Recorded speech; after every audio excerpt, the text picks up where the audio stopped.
Hi, my name's Travis Clark, and I finished an interview with Brother Kenny Baldwin regarding racism, and he really enlightened me to a lot of things. We talked earlier this week on the phone, and one of the things he mentioned was church leadership, and there could be a lot of different things, whether it be silence with church leadership or racism with church leadership. And it opened my eyes because my wife and myself, we both never really experienced that from the churches we were with. My wife, some of you may know her, but she is African American, and from the churches that we were at, her home church in Waldorf, Maryland, Calvary Road Baptist Church, and then we both served at a church in Berlin, New Jersey, Solid Rock Baptist Church, where she was on staff there for 2 years, and I was just serving there, volunteering. And then now where I work here in Caldwell, New Jersey, First Baptist Church, we've been, and I didn't know this before, but apparently we've been blessed to not have those issues, and I've just been welcomed and never had any issues regarding that with our leadership. So we're thankful for that. But I just wanted to let people know that. I didn't really mention it in that interview, but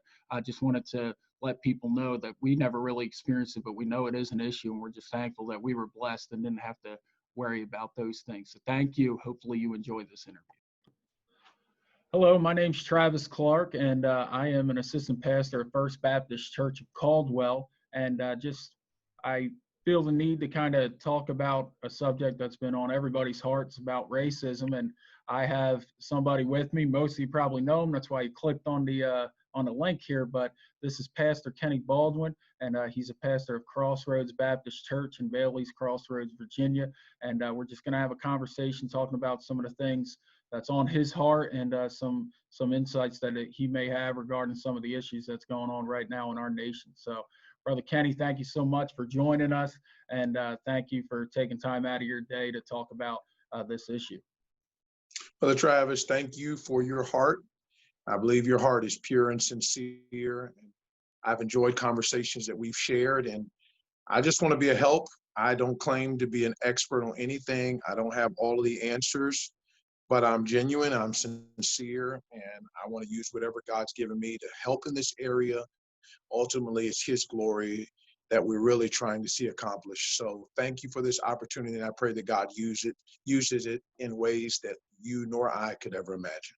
Yes, sir. Yes, sir. And I echo that. And I'll just give a background to everybody on how this kind of spurned. And I don't know who's watching this, and this is not directed at anybody, but and I don't think that there's any hate that's going on with anything that I'm going to be talking about. But some posts that I've seen, whether it be just supporting something or whatever, some posts that I've seen has kind of hurt me as a person. Some of you may not know I am married to an African American woman. I have a 10-month-old, and we've been married for 3 years in August. And you know, when I became interested in dating and obviously married, I became open to a lot of things that I never seen before regarding racism. And some of the posts people are putting has really just been, I think, uneducated, and I think a little hurtful to people that of color, obviously. And it took a conversation with my wife and her, and if you all know her, she's a very tough woman. She does not cry much, and she was tearing up talking about, you know, she was hurt. And I then didn't really know where to go with it. I thought maybe I'd just put out a video myself, and then I feel like God pricked my heart about reaching out to Brother Kenny.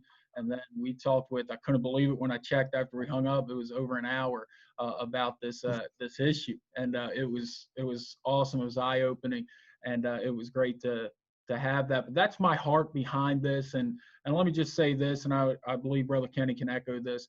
This is 0% malice, 100% love. What we're going through. Yeah, and you know, there's no hatred. I'm not mad at anybody. Brother Kenny's not even on social media, so he's not mad at anybody. But he's heard some of the things, and I really don't think there's hate. Brother Kenny said a great quote when I was talking to him, and he said there's a fine line between ignorance and hatred or something along those lines. And I think it's just, you know, people are just posting things with their opinions and their emotions, and that's okay. But I just wanted to talk with Brother Kenny about some issues. So that's what we're going to do. So first of all, if you could just give us an update of your health. I know a lot of people have been praying for you And if you could just give an update with that. If you didn't know, he did have the coronavirus very early in this pandemic. So if you just give an update with that, we'd appreciate it. Well, I want to thank everyone for praying. I cannot tell you how grateful I am for the prayers that went up on my behalf and my family's behalf all over the world. I had a severe case of COVID-19, was in the hospital for 10 days, and there were some really precarious moments when the doctors weren't exactly sure what was going to happen. But God came through, and I came home on March the 28th. And if my predictions were accurate, I'd have been 100% a long time ago. But this thing takes a while. I can report that my lungs look pretty good to the doctor. My breathing is below level where it should be, but the doctor feels like with exercise and breathing exercises that it will get back up. He's pleased with that. He expects a full recovery. So I'm just praying that God would just give me the strength. They say sometimes it could take 6 months to feel completely back to normal or more than that. I'm just trusting the Lord. I'm happy to be alive, happy to be with my family, happy to be involved in the work of God. So thank you. I covet your prayers, and I can't wait to see what God has in store for me and for all of us in his work. Amen. Amen. So with the last couple of weeks, but really a month or two, with just a lot of other instances with regarding racism, regarding hatred, really, and just everything else. I know a lot of people say some of those issues weren't race issues and all that, but can you just tell us how you're feeling, express your feelings for us? Well, first of all, I think it's important for us to realize that these issues did not just start. They've been here for a long time. Obviously, you go back to the Word of God where there are prejudices and racial issues. Some of it is terminology. I know people say, look, we're all the human race. I understand that we're one blood. But when we're talking about racism, we're talking about this hatred that is directed towards people based on the color of their skin, based on their nationality, based on how God has made them. These issues have been here a long time. I do believe that incidents like what happened with George Floyd and the many other names that have happened, but the most recent one with George Floyd that was caught on video where people saw it, it sparked a lot of reactions. I believe it has highlighted some issues that have been there all along. And I do feel like what your wife was saying is a huge problem. I believe that misstatements, wrong statements, inaccurate statements occur quite often due to ignorance and misinformation. And I do believe that particularly Black people and other people of color get hurt by these statements because they're made out of ignorance. And unless there is a conversation had, and I appreciate what you said, even as her husband, it took having a conversation with my wife to understand some things. I think that's one of the biggest areas where we're lacking. People have not had these conversations. Now, I know that you spoke earlier about this could be any circle, but in the circle where you and I serve and minister in the Independent Baptist Church, there's been very little conversation. And if it's a conversation, it certainly isn't a conversation led by people of color to express what they feel.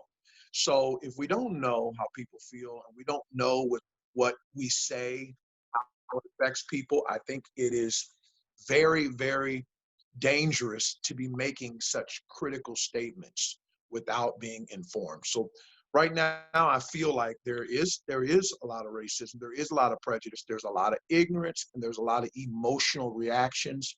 And I think we need to really balance and temper those with information and knowledge. And those things require conversations.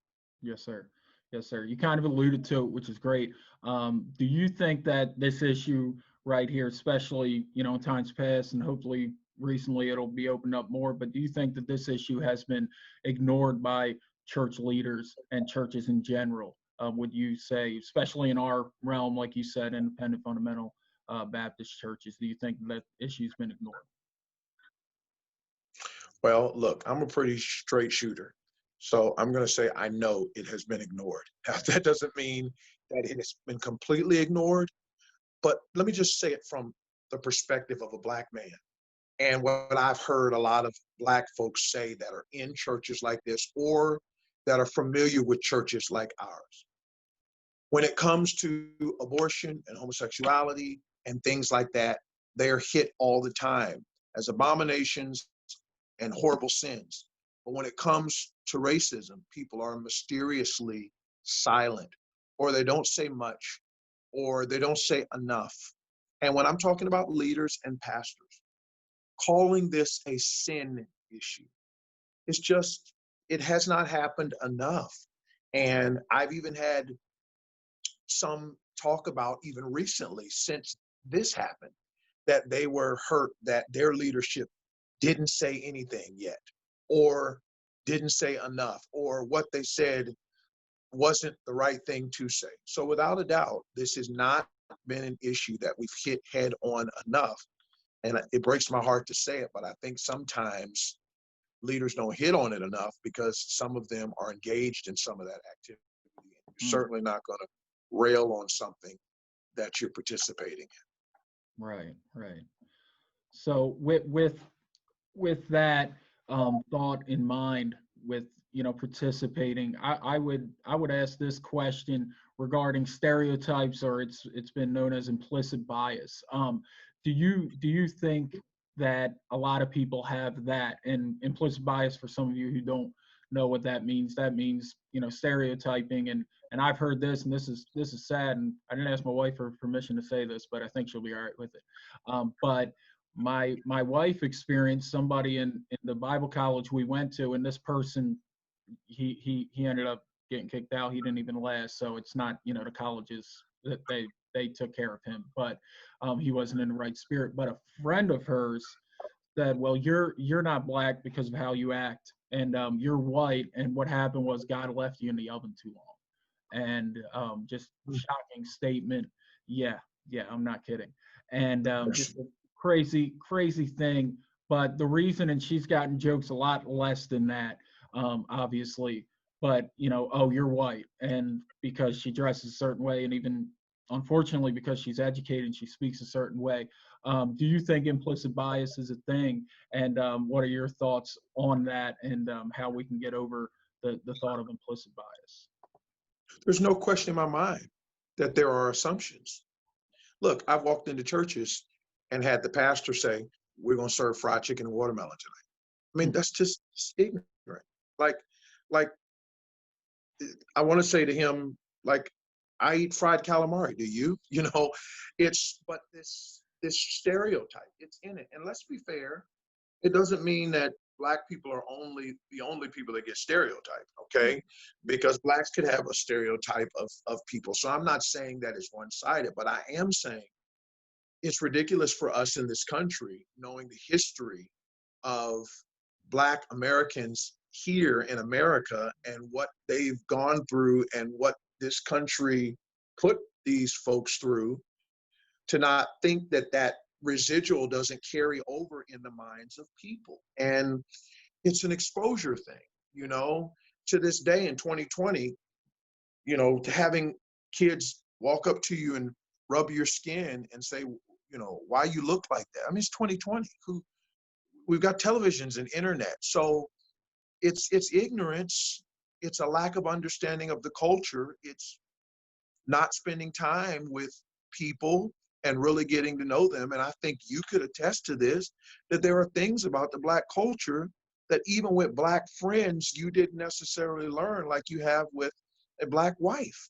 And I just think that these biases and these statements and these stereotypes, they're real. I have people in my church who will tell you they took a Black friend to the mall and they separated and met back, and the white guy had more applications and the Black guy had fewer applications because of how each of them was perceived when entering a store.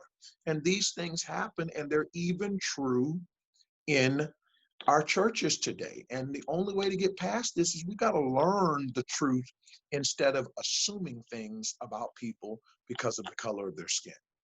Yeah, and that's a big thing with a lot of people. And here's something that I heard, and I'd like to get your opinion on this. I didn't mention this on the phone call. My wife shared with me a post. By the way, she's off social media. She can't take it no more. Yesterday she told me, she Oh, said, I'm good, done. good for her. Yeah, Good for her. 'Cause she's yeah, gonna be frustrated so much. yeah. After yesterday, she said that's it. But she sent me something, and this wasn't a bad thing, but it was from somebody who she follows on Instagram, and it was a white lady, and she said, I never thought I was racist until I went to a store, and it was a predominantly black store, and I felt fearful, and I locked my car, and I did all this. And my first question to my wife was, well, was she in a bad area? And it seemed like she was. And I said, I think a lot of times on the side that you mentioned, but even on that side where we'll think, oh well, that's race. No, because if you're in a bad area with a bunch of white people or Spanish people, I had an issue. I was in Newark, and there was a guy. He was not black, and I locked my car because I was in Newark. It's not a great area, and that's just something. So, do you think that's an issue as well with people judging people on their culture instead of the color of their skin? I know you kind of answered that pretty much, but if you could just speak on that a little bit, where people just automatically, think that, oh, well, you must be a gangbanger because of the color of your skin. And then also on the other side, well, I must be a terrible person because I locked my car, when no, you're just in a bad area. Well, I think the cases are individual. I think that there are always instances where we're going to feel like we need to secure ourselves a little bit more based on the environment we're in. I think the problem happens when people create a stigma about a certain group of people based on their color, based on their culture, based on their appearance, and those conclusions have been arrived at because of wrong information or very limited information. So if this person's only met one black person or only seen what they saw on television or only heard what they heard from someone else, and that serves as the totality of how they view an entire culture of people, that's wrong. That's wrong, because let's be honest, you can find bad apples in any color. It's not based, they're not bad because of the color of their skin. They make choices that are bad, and that determines bad character. And I do believe that there's been such an association when it comes to blacks with negativity, and years ago, a white pastor told a white family, if they came to our church, because black men and their hormones are so bad and so aggressive, that he would be subjecting his white daughters Mm. to stuff that he would never ever get over and that he would regret. And so, in other words, what he was saying was that church, because it's black, not the people that he knew, because it's a black church, the men are this way because this is how black men are. That's wrong. That's wrong. And by the way, that couple did come to our church. That was years ago. They relocated years ago. They still have a great relationship with our church, and they believed the truth over what they were told. But the fact that a pastor would say that by way of counsel Right. and tell them that, we've had several white families come to our church who were counseled by the white pastor. And these You don't pastors want are to go over there. these pastors are friends of yours, or you know them? Well, we would call them that. Yes, Wow. they don't know we know, Right, right. and we didn't They put may that now. family in a bad position. Yeah. Well, Right. that's fine. I've never, I have a little less reserved mentality in me than my dad does. So he does a better job of holding together. I'm like, look, I'm going to tell him. But again, that's a stereotype. You're not meant to be over there. We don't fit over there. They won't receive you. This is what they were told. These are the implicit biases and stereotypes that people have, and they've been so long. Some of them passed down from generation to generation. Some of them picked up. Some of them caught, not taught. But at any rate, they're not true. And the only way to get to the truth, again, is right communication and information that you got to learn from people. Yeah. Yeah. And I want to ask this about the concept of Black Lives Matter. And before I even get into it, I'm sure Sure. people are going to start commenting about a lot of things, because I did go on their website, the Black Lives Matter website, and their movement. There's a Sure. lot of things that people say that they fund, people that are about abortion and all that stuff. And obviously they're pushing the defund police. So I'm not talking about the movement. I'm talking about the I concept understand. of the idea. And I'll just give, and you may have saw, but I'll just give a story or a picture that I saw, and I thought it made a lot of sense. And there was this person, and his house was on fire, and he had a hose, and he was dousing the flame with the hose. And there was his neighbor who their house was fine, and he went to grab the hose, and the guy said, "What are you doing? My house is on fire." He said, "Yeah, but all houses matter, and I need to water my plants." And that idea was, okay, we understand, because a lot of people say this, all lives matter. And Mhm. absolutely, 100% all lives matter. Jesus died for the world, and we get that. But he also went to the one and left the 99. And Yes. that was what he did. And nobody said, "Wait a second, what are you doing, Jesus? All sheep matter." No, they said, "Yeah, go to the one," and it made sense. So what do you think about the concept of Black Lives Matter?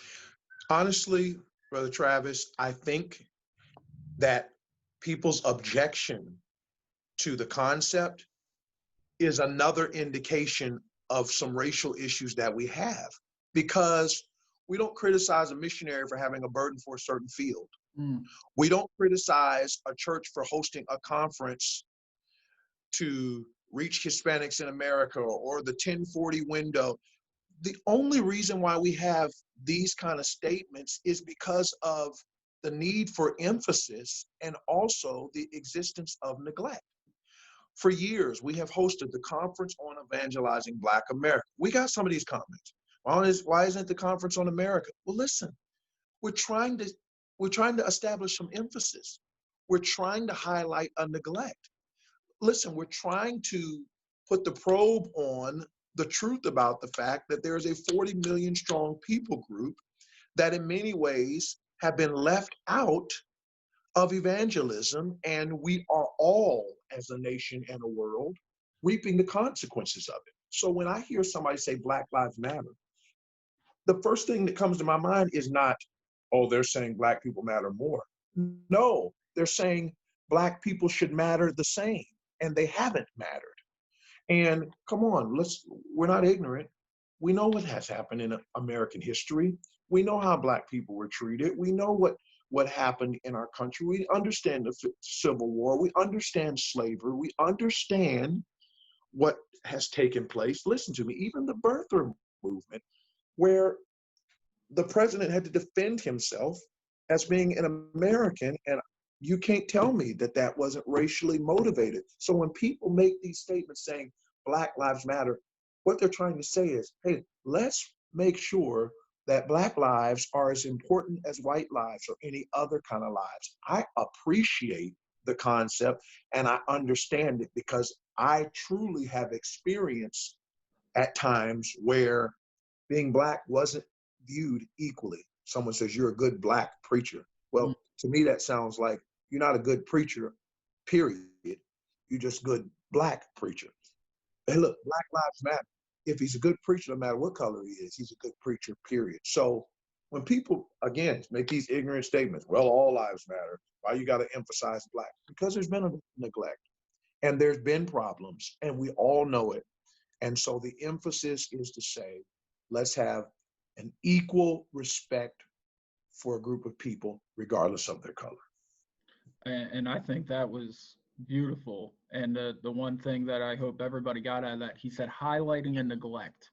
And that Mm, is that's spot on. That's what I feel that is going on. Obviously, in the world scene and other things, the movement may be different, but the concept that I believe Brother Kenny and a lot of people that have been trying to show is it's not that we matter more. It's highlighting the neglect, and that was great. And you pointed out something, so I wanted to talk to you about this.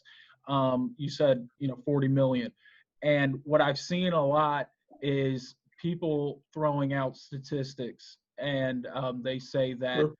13% of America is black, and 6%, I believe, are male. And they said that it accounts for 40% of the crime. And this is what they're saying in defense to all the other things. And then the same thing with abortions. And to me, are these things? Yes. And again, with what you just said, it's part of neglect because a lot of them are raised without a father. And this is why Black Lives Yeah. Matter. That's why we have to, they're running around in circles because I'm like, wait a second, this is why we want to bring, um, an area where we're trying to say, hey, we know that this is neglectful. We need to step up in it and help. And that's why I believe you have your conference and all that. And you've mentored many of young men as well. But what do you say to people that will throw out that statistic regarding what's happening right now, that they then say, well, you look at this and look at all the issues here. What would you say to people that are thinking that or saying that? Well, I would say to them, let's look in our churches. Okay. Let's go to our big mainstream conferences. Let's go to our youth camps. Let's go to our Bible colleges. Tell me what you don't see. Okay.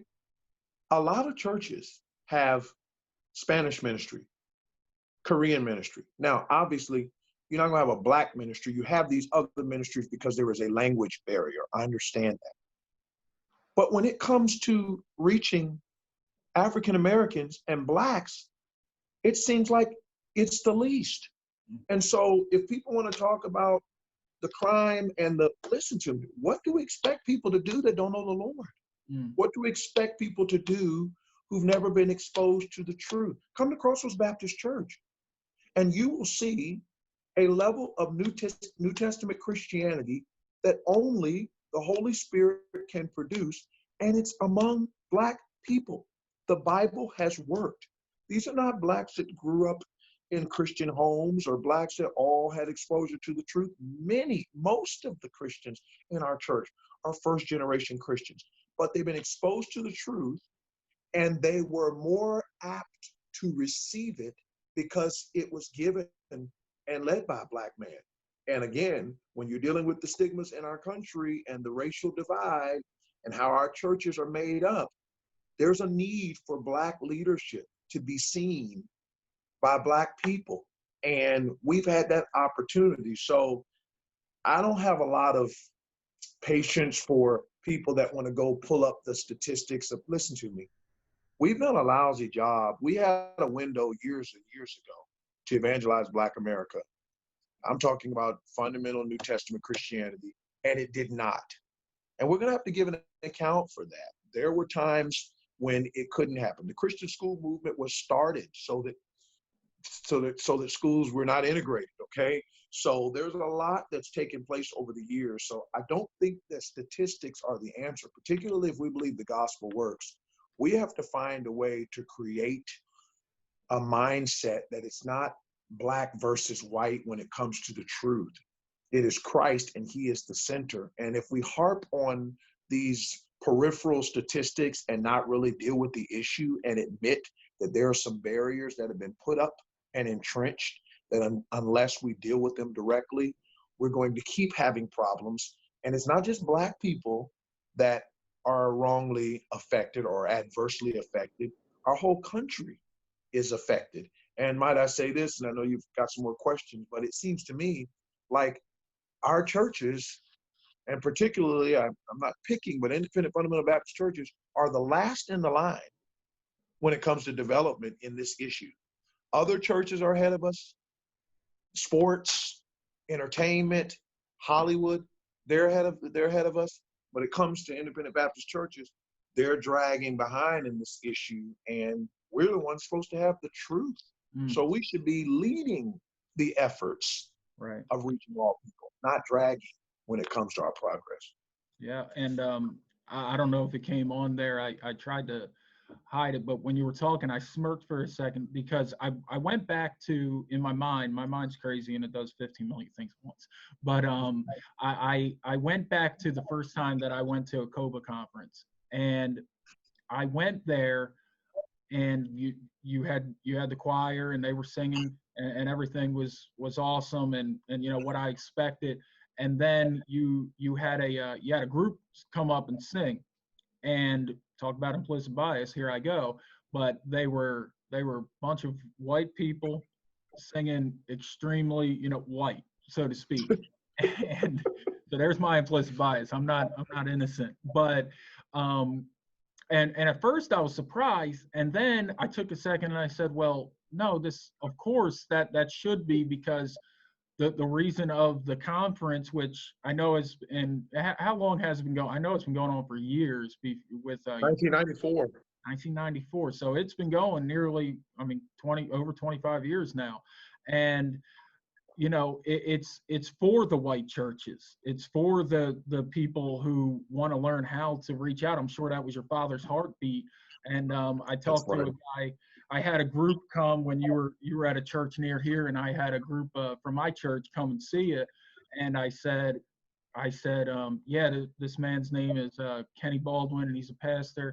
And my one friend who's older, he's in his 50s. He said, well, I know a different Baldwin, but his name's Lou Baldwin. And I said, oh, that's his dad. And he said, yeah, I used to go to Kobe. I said, really? He said, yeah, man. And it was back in Madison Ave Baptist, Brother Sexton back Yeah, then.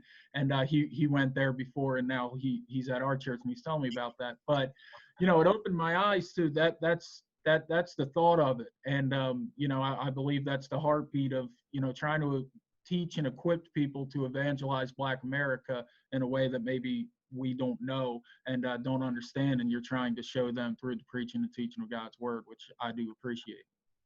absolutely. And let me say this, not only help show them how to reach Black America, but let them see what the potential is. Amen. Amen. Let's be honest, the average white person in an independent Baptist church has never seen a predominantly Black church that's New Testament. They've never been in one. Right. So how can they know what God can do until they see what he's done? And over the years, we've had several pastors hear about Kobe, and the first thing they did was call and said, I'll send my Black people. Again, see what I'm saying? Yeah. And we're thinking, if this is centered around the Great Commission, you need to come. Don't just send them, come with them. And we've always felt like our goal was to educate saints of the potential in Black America, to encourage servants that are Black, that are serving, that you're doing the right thing, and to enlist support so we can join hands and join hearts. And one of the things about having a white group up there singing was, hey, listen, here's a group that's interested in what we're doing, and they're coming together. They may not do like we do, and we may not do like they do, but we both believe it's our responsibility to evangelize Black America, and we can work together to get the job done. Yeah. And I also had a friend of mine that's at your church. He then texted me while they were singing and said, this sounds like somebody from your church, doesn't it? So I'll say his name. That was Marcus. So, but that was just to lighten up the mood, I guess. But there's also been a thing that has been going with cancel culture. It's been called, where if somebody speaks up about something, that they're wanting them fired from their job or from their sporting event, whatever it is. We've seen that the show Cops has gotten canceled. Crazy. They're pushing for Paw Patrol, which is a kid's show, to be canceled, and a lot of things because it has cops involved in it. And Paw Patrol may be a bad show. I don't know. I don't think it is, but I've never seen it. But the thought of that, where would you stand with that? And then on the other side, if you could just speak on both, where people who have not posted anything at all regarding the George Floyd situation or racism, a lot of people have said that they're racist because they haven't said anything. And where would you be on both of those? What would be your thoughts on both of those? You put them together one at a time, whatever you feel. Well, let me say this about both of them. I think we have to be careful about making blanket accusations based on assumption. We need to make our statements based on fact. To call someone a racist because he's silent, I don't think is our place, because only God sees the heart. But I think you could say that a person that does nothing about it has certainly not been as aggressive, or not been as forthright, or not been as candid, or not been as responsible as he can be. I do think that in situations like this, the tendency is to knee jerk, to react, to be emotional. And it also sometimes can be extreme. And so there are some instances where people and things take some hits because of this. And, the reaction may be, and I think sometimes people are hypersensitive.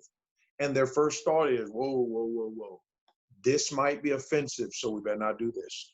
This is really, we're really touchy right now, and these are sensitive issues, so we better pull back. I don't think it's our place to be extreme. Obviously, I appreciate what law enforcement does. I appreciate we have law enforcement in our family.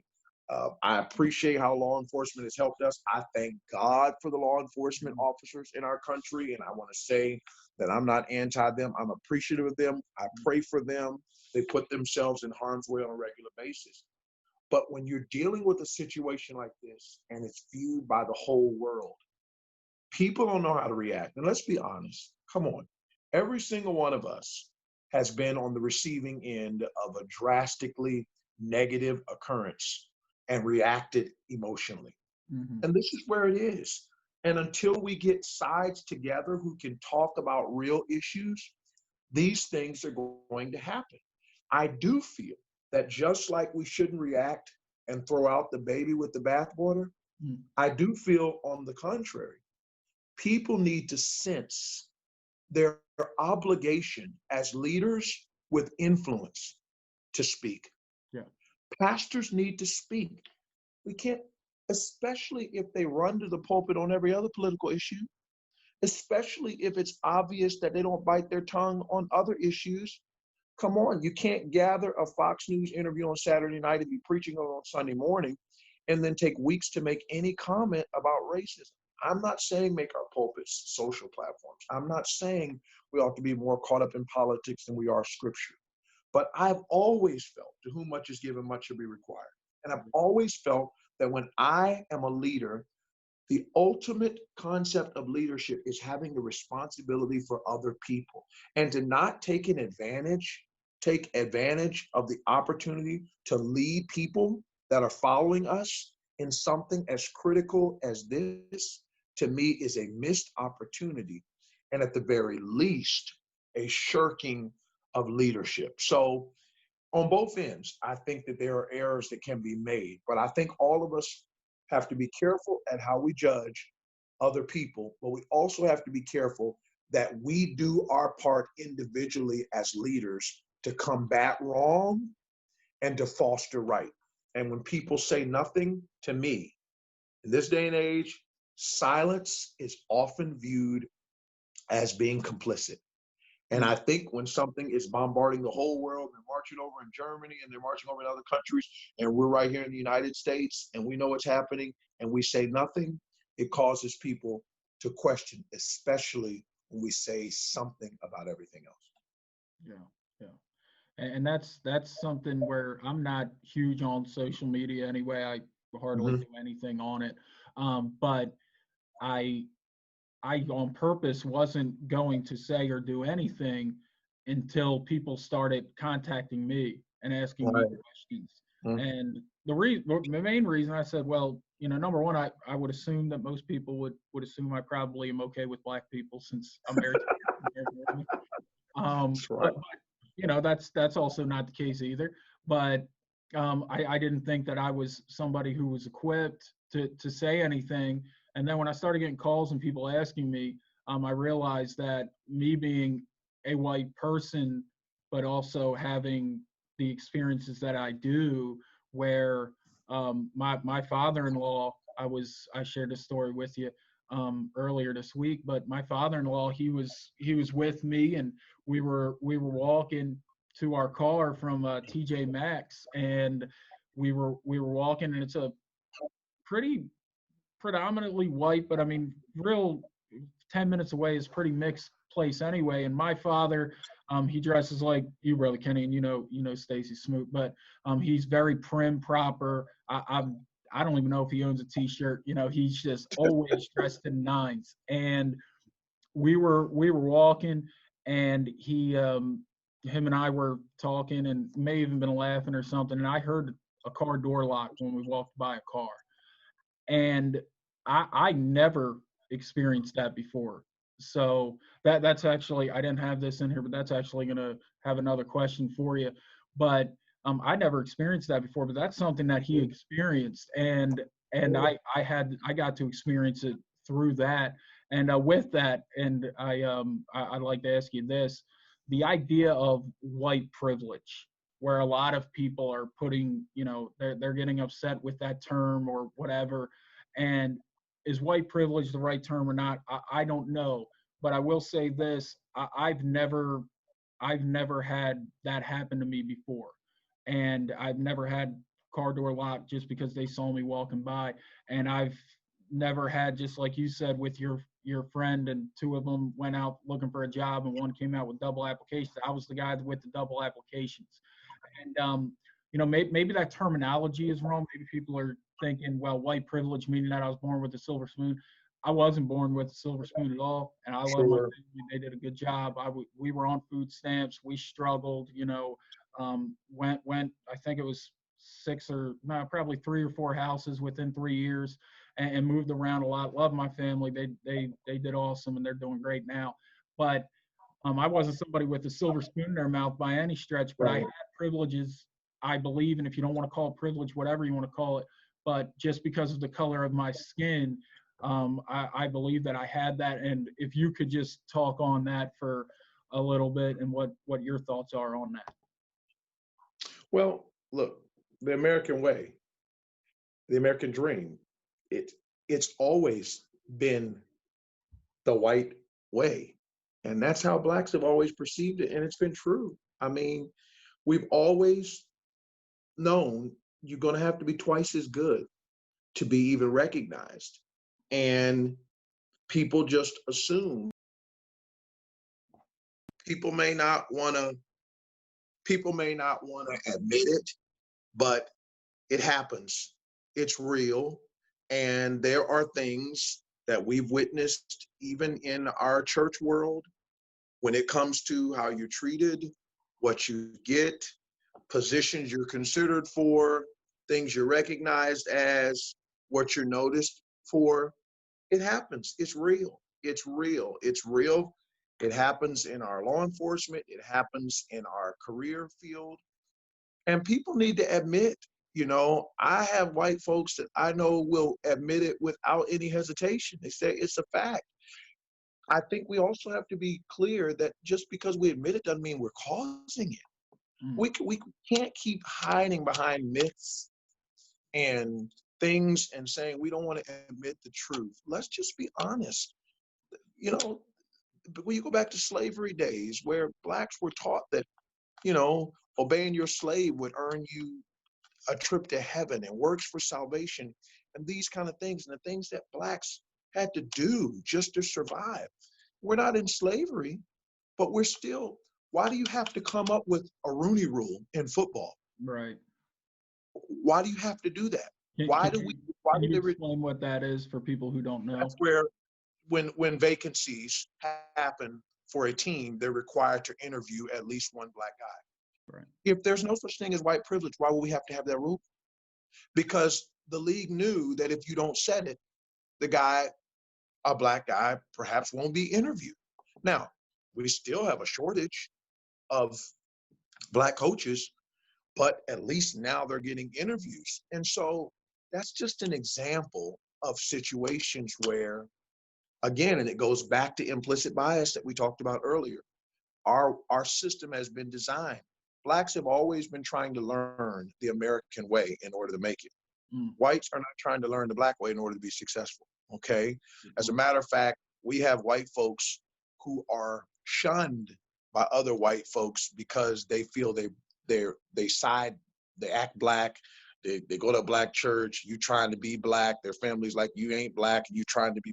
So again, the instinctive perception is if you're white and you're trying to be black, that's a negative thing. So we associate black with being negative, and that all adds into this thing about white privilege. And look, we teach our kids that you have to be twice as good. We learned that as kids, not because we were trying to create this false narrative, but because we knew that, look, if you're coming in there half stepping, you're already behind before you open your mouth. So Yeah. you better be on top of it. So at least you're considered. It's real. It exists. It exists because of the way our country was established. And let's talk even some things in our movement that are grotesquely racist. And that's been there and that has carried over now. And it affects people sometimes in ways they don't even realize. Right. And to add to that, for people who, are totally anti against it, and if you have children and if you don't find a friend that has a young child, and I would challenge you, go to their room and look at their books and tell me how many books there are that has a predominantly black family, or grouping, or if it's about a black person. Go on the television and look on TV and for kid shows, and tell me, besides Doc McStuffins, name a show that's predominantly black. If I ask you to name a show or name a book that's predominantly white, you could do it. And the reason is because there is a shortage of that. So that's an issue, and that's something that goes on. And that's not you're again with you're not a racist because you have predominantly white books in your house or anything like that.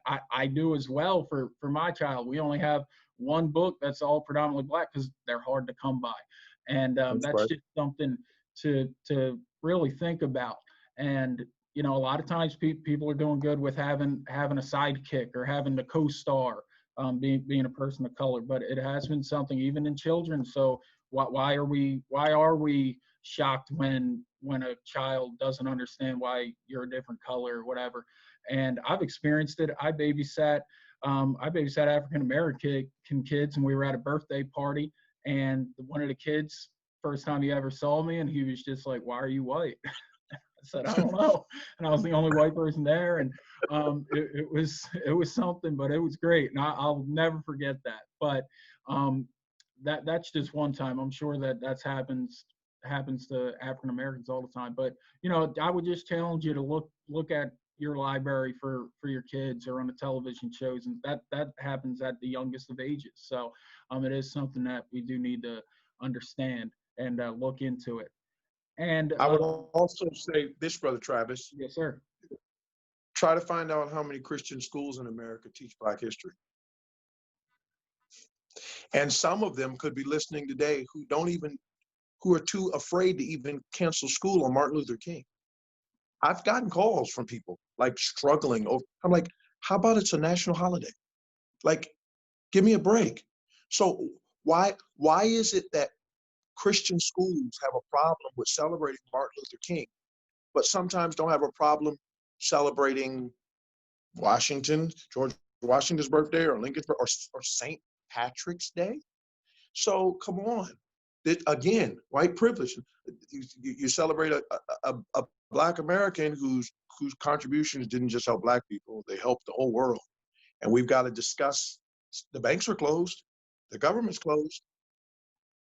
Sometimes most of the parents aren't working, and Christian school leaders have to struggle and agonize over closing the school and teaching Black history. And people say, why do we have a Black History Month? We don't have a White History Month. Well, all 12 of them are, okay? And and by the way, I say this in jest, and they did give us a month, but it's also the shortest month, okay? So even then, we still got the short end of the stick. But I just would encourage folks to, if we're not teaching people about Blacks, and if our kids don't know anything Blacks have done that is good, why wouldn't we expect white privilege? Yeah, yeah. Great thought. Great thought. With and again, some of the stuff you alluded to, which is awesome, with the police and what's been going on, and you back the police, which is awesome. I agree with that. The good ones. Obviously, you mentioned the bad apple in the bunch, and obviously there are bad apples in the bunch that lash out with anger with every color, but a lot of them are racially charged as well. But what is your relationship with the police? You being a man of color, and what's the relationship been with you and the police, and any encounter or any interactions you've had? Well, listen, I remember years ago working with young people in our community where the church is. I wasn't even living in the community. I was driving 25 minutes. My family was living in a white neighborhood where we were the only Black family in the neighborhood. And I dealt with racism from non-Christian whites, even in my neighborhood. But I would drive down to where the church was in a predominantly Black area. And I can remember on several occasions, I would stop for no reason, ask questions that made no sense, ask, was I from an area that was 3 hours away from us? They kept pushing to find out things that obviously there was no reason. I was stopped one time for an air freshener on my rearview mirror, and my brother-in-law, who's a cop, said, "Look, technically that's a violation, but we as cops know that's a violation we stop you for when we want to look at your car anyway. So we just Mhm. used it as an excuse." It was clearly racial. On two times, I was stopped with guns pulled out on me. One time at a 7-Eleven where there were about 7 cops that pulled up, all with guns, getting behind their car doors, aimed at us. I had 2 young men that I was mentoring. And I said to both of them, "Don't move." And to this day, I thank God, some nearly 25 years later or less, that they didn't, because one was about to. And I guarantee you it'd have been the end for maybe him and the rest of us. Mhm. Another time it was a busy road. In the middle of the road, a cop came from the opposite side of the road and came my direction, stopped me in the middle of the road, humiliating, embarrassing. I'm standing outside my car with my hands up, drawn with guns aimed at me in the middle of the road, only to find out on both occasions in a very casual manner, "Oh, my bad." One cop cussed and said, "Oh, my bad." Um, Wrong description. And those kind of things, when you talk about 5, 6 times stopped. And by the way, I have white guy in my church who said he got stopped 2 nights in a row when he was back home where he's from. And the one time he got stopped with white people, he was stopped for very short and let go. When he was stopped with Black people, he was stopped and the car was searched. And this is a white guy Yeah. who says, anybody tells me there's not systemic racism is crazy. This is a white guy from West Virginia telling me. So there are problems. And I'm not saying that all of those cops are racist and that all cops are racist, but I am saying that these issues that we're discussing with communication and exposure and learning race and stigmas and lack of education and not enough Black history it contributes to the overall mood and operation of our society. And I think until we start getting into the communities and learning people and discussing people, and that cops don't just show up when there's a problem, but that cops are involved with the community and that the law enforcement reflects the demographic of the community. We're going to keep having these problems because these stigmas that we're talking about among people, let's not forget, law enforcement is just regular people. So they may put on a uniform and swear and take an oath, but if they're normal people who have been affected by implicit biases or wrong information or generational thinking, it's going to trickle down and it's going to affect. I've had experiences and I know tons of Black folk that have had experience and do have experience. And we've got to do something about it. And we certainly can't try to act like it doesn't exist. If I was a Black guy who was living in a white area, who was very clean cut, very respectful, never insubordinate, was put through all of that, can we imagine kids or even grown folks who don't have the benefit of a good background and may be hit based on just what they look like or what they're wearing or the music that they're playing and stopped? These are real issues that have happened and still happen, and all of us know that from just what we've seen here recently. Yeah. Yeah. And I would just say this as a white person regarding that. When I've gotten pulled over, maybe other people are different, I don't know, but when I've gotten pulled over, my fear was, I hope I don't get a ticket. My fear never has been, I hope I don't die. Sure. Sure. And I think that that's something that we as white people need to understand, that I don't think we've ever had that issue, unless you were doing something wrong, and then you get cause worthy of having that fear. But I've never sat there and said, "Oh man, what if they just blew me away?" Because you mentioned it last week, but the kid you were mentoring was going to itch his head, and Yes. what if I itch my head? And I never thought that before. I heard a story that this man taught his kid to have a lanyard around his neck with his driver's license, his registration as an insurance, so he didn't have to reach into the glove box, so they didn't think it was a gun. And that's something I never thought about. And really, I mean, I would just be searching all over looking for my registration without a care in the world. And that's something that I think we as white people need to think about. And this is a real story from somebody who I believe is very well respected in the Baptist community. And we need to just understand that these are things that people go through every day. Finally, Travis, I was, yes, yes. Travis, I was standing in the middle of the road with those guns pointed at me, Mm. and the policeman said, "Let me see your ID." And I was trembling. And I said, "Sir, please," because we still had, I mean, this is a long time ago, but there were issues and there were some major issues that had been in news. And I think back to Rodney King and the beating and all of that stuff. We'd all heard about stuff like that. So I was terrified, and I was going, I can't get to my wallet. It's in my back pocket. Am I allowed to reach? And those expressions that I was making were due to stories that I knew had occurred.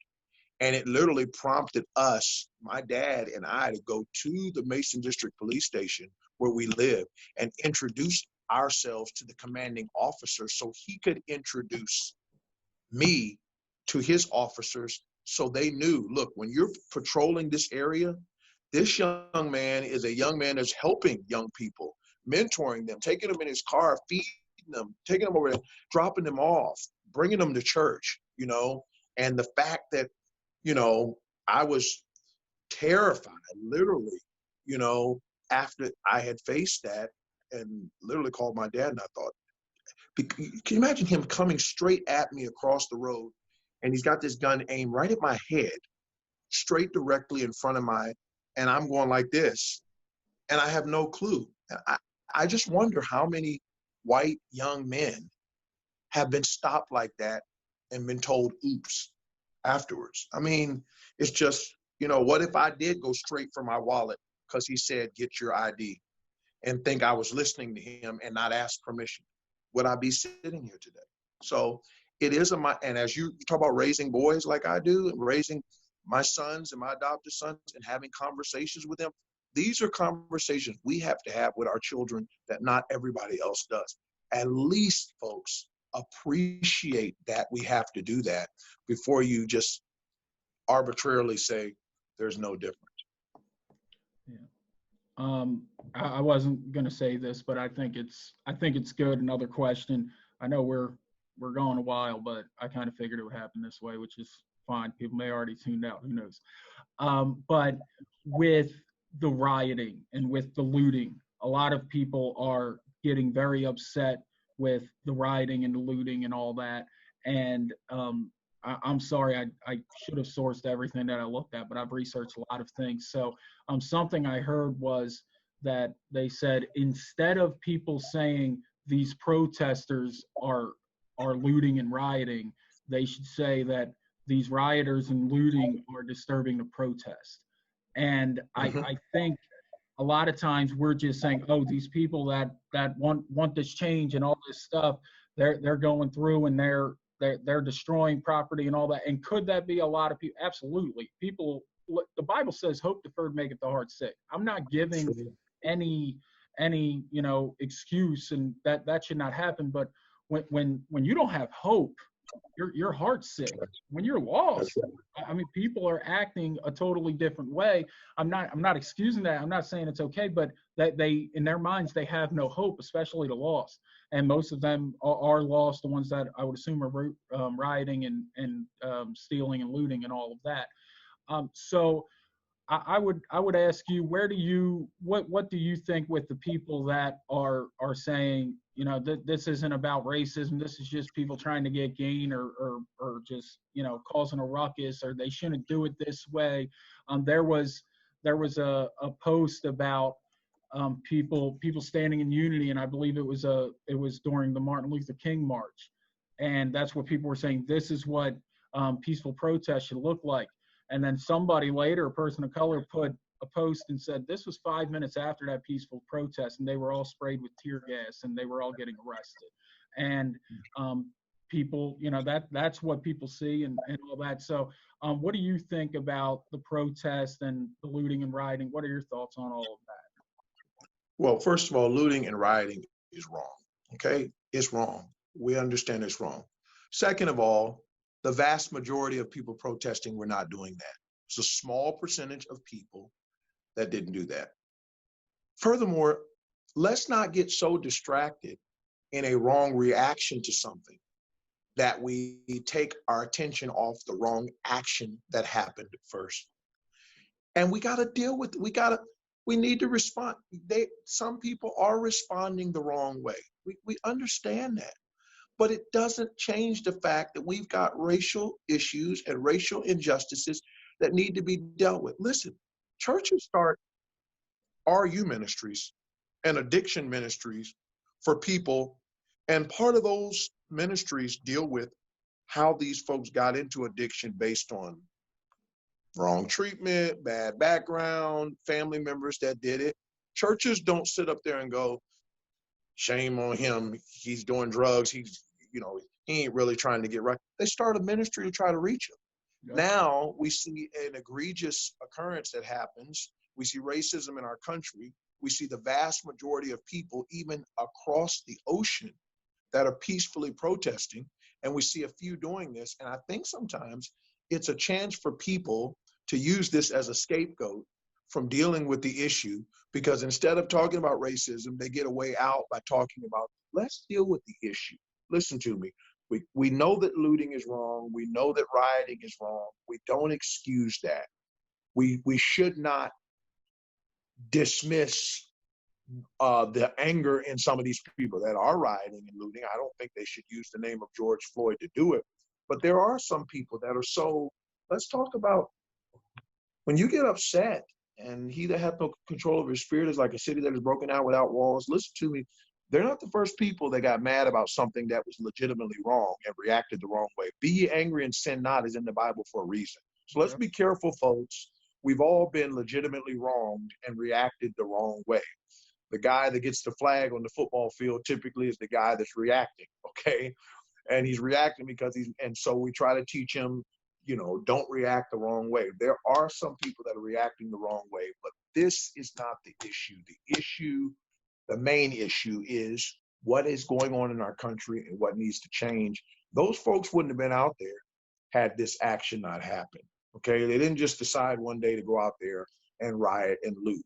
There are people that steal every day, and I know they exist, but these things happen as a result of a much major issue that we've got to deal with.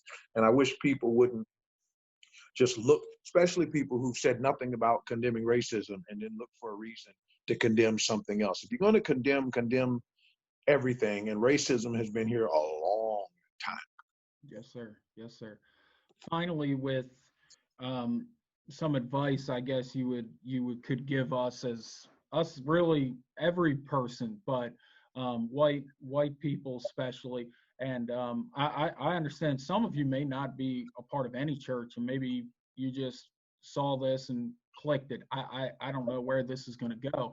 So to really anybody, but what white people and then the church, on some advice on what we can do to help and to do something with racism, to help combat it or help support movements or whatever, the right movements and all that. What could white people and churches do to help support and to help end racism, essentially? Have some honest conversations. Talk to Black folks and find out what they go through. Ask them to tell you what statements or what comments or what jokes have been made that they don't say anything about, but that are offensive. Give them a chance to speak freely instead of just assuming that they're fine. Do, read some books, get some education on Black history, and teach your kids. Do things together. Get with other ministries and do things together. Find out the truth. Think before you speak. And if you're not sure, don't say it. Consider. Support a ministry that's getting the job done. Come to COBA.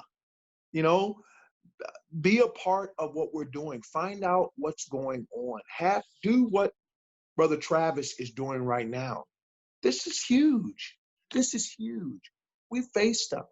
I have to tell church members from our church that go visit other churches when they're on vacation, not to mention my name or our church to the pastor and see how they're treated. And it's drastically different once they find out who they are. Some of them go and are never spoken to. You say, well, maybe that church doesn't speak to anybody. No, they've watched the pastor and members speak to some and not speak to them. But they're treated differently once they hear that their pastor is Kenny Baldwin or it's Crossroads Baptist Church. So we even have discrepancies in not just how Blacks are treated, but certain Blacks. There are some things that I'm not subject to because I'm respected more because of the kind of Black I am. But an average Black wouldn't get the same respect. That's a problem. These are conversations we need to have. Don't speak ignorant phrases. Be humble enough to say, I was wrong. I was wrong. I'm sorry. That shouldn't have been said. I have some of these things in my heart. Be willing to say those things. To me, that's where it starts. Having conversation. This is why you look out at those protests and see whites and Blacks walking together and there's no issue. They didn't just start hanging out that night. They've been going to school together and playing on teams together and working together and hanging out at each other's house. So it's not an issue. The problem is we got a lot of folks in our churches and in our society who have never done that. So they don't have the context to think properly, to speak properly, or to behave properly when it comes to these issues. That has to change. And if I think we can start working together to build rapport, a lot of these things will fix themselves. Come on, we send white missionaries over to the mission field, and 10 years later, they don't even want to come back to America because they feel at home there. How? They engrossed themselves. It didn't start that way. They engrossed themselves in the culture, and they understood it. I mean, we got to ask ourselves, our churches, what would make our church attractive for a Black person to join? Why would they feel comfortable? How comfortable they're going to feel when you have old-fashioned Sunday with bib overalls singing, I wish I wasn't in Dixieland. What's a Black person want to do something like that? Just recently, a Black man used to be in our church that moved down south, joined the church. There were people in the church that would not give to the offering if he was ushering, and he passed the plate. This is the 21st century. So these conversations need to be had. And when something comes up, deal with it. Don't rush to judgment when somebody that thinks like you says some news thing or some political issue.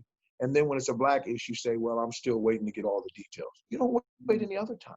You can't expect Blacks to be blind to all of that. So I think those are some practical suggestions where we can start talking and start working together and start finding out how we can get on the same page. It will take time, but love heals. And I don't believe that most Blacks are out there saying we refuse to do anything with white people, because the unregenerate folks who aren't even saved were out there together, Blacks, whites, Hispanics, Asians, marching together. And you didn't see them fighting about, you're not Black, why are you out here marching? It wasn't a problem. So people can work together if they engage it intentionally. Do you think that the world has this better than the Christian community? Absolutely. And that's troubling because we have the Holy Spirit. So it says to me, if we've got the Holy Spirit and we're behind, some of it's got to be intentional or just a pure lack of priority and emphasis. I think the world has worked harder at it. When you have the Drew Breeses and the Roger Goodells and the over and over again people that are coming out saying white folks have been wrong, or we have not been thinking, I wasn't. Why can't we have men of God and Christians saying things like this? And by the way, while I'm thinking about it, I might as well say it. Even the reaction to Colin Kaepernick stuff. Mm. Is it really about the flag, or is there some racial stuff involved? Come on. The guy said very clearly that he okay, you don't like his method. Fine. But don't sit here and condemn him because he's just a racist and all. Colin Kaepernick is not a racist. And they're not just black people that support Colin Kaepernick. There are black people that wouldn't do what Colin Kaepernick did, but support Colin Kaepernick's right. I'm just simply saying there are people right now that are protesting the right to not have to wear a mask. Okay. Mm. So I'm just saying we seem to change the rules when black gets involved, and all of a sudden there comes a scrutiny on whether or not it's appropriate. But that scrutiny is not exacted when it comes to other issues. Shame on us when the world is beating us at an issue that our God is the genesis of, and that is love. God is love. And if we have God and he's love, how in the world can people that don't know him be ahead of us on an issue we're supposed to specialize in? That makes me wonder how much of this is bound up in racial prejudice that's intentional, some ignorant, but good night. If everybody else is moving forward, it's about time we did too. And I think the thing that really brings it all home is what you said with humility. And Amen. I know people are going to watch this and some of them are going to get upset. I may get some text messages or calls. I don't know. I don't think so, but maybe. You never know. But I will say this again, 0% malice, 100% love. Amen. And you all may want to comment your opinions or whatever. I would say instead of thinking of a rebuttal, why don't you just take the information? Take the information. Maybe you don't agree with some of it, but just take it in and say, you know what, I need to reflect on it. And I think instead of doing a rebuttal and just take some reflection instead, that can help us as a society. And I know some people with the mention of Drew Brees, oh well, Drew Brees did it because no, you don't know that. And I think he honestly was saying, I believe he still supports the flag and everything that happened. And if you don't know what I'm talking about, you can Google that. But he was saying, you know what, I talked to people and I understood that that wasn't really what was going on. And he got educated, I believe. And I believe he had conversations. And like I said earlier, Brother Kenny, I had some things that really eye-opened me when I got educated because I started dating somebody of color. And I realized, oh, you know, that little joke that was just said, that's kind of hurtful now. And all these things where honestly I may have laughed. And do I think that it was 100% racist? No, but it can be hurtful to somebody when it's their skin color that's constantly being mocked. So again, Brother Kenny, do you have any closing comments or anything you'd like to say? I just want to thank you for your time, and I hope people will know, listen, I've been preaching all over America for years, and it's been in mostly predominantly white churches. So if I had a black agenda, you'd have known about it by now. But I've heard a lot of stuff back to when I was in Christian school with the N-word and comments and you black people going to take over and stuff. And I was standing up for students back then. And I'm just telling you, we got to do better. Just think, black folks know white folks better than white folks know black folks. We don't have a choice. We have to learn in order to survive. And I think it's about time we learn each other. And I hope that we can take the mind of Christ and a willingness to learn. It took me getting a deaf friend, being very close to me, to learn that even though I had learned sign language for years, I hadn't learned deaf people. It changed the way I acted, not by reading a book, but by spending time with a person. Do you mind it? That's such a great story. Do you mind expounding on that a little bit? I mean, that really blew me away, and I'm glad you just mentioned it. Sure. I'm looking at 3% on my phone, so I'm going to talk fast.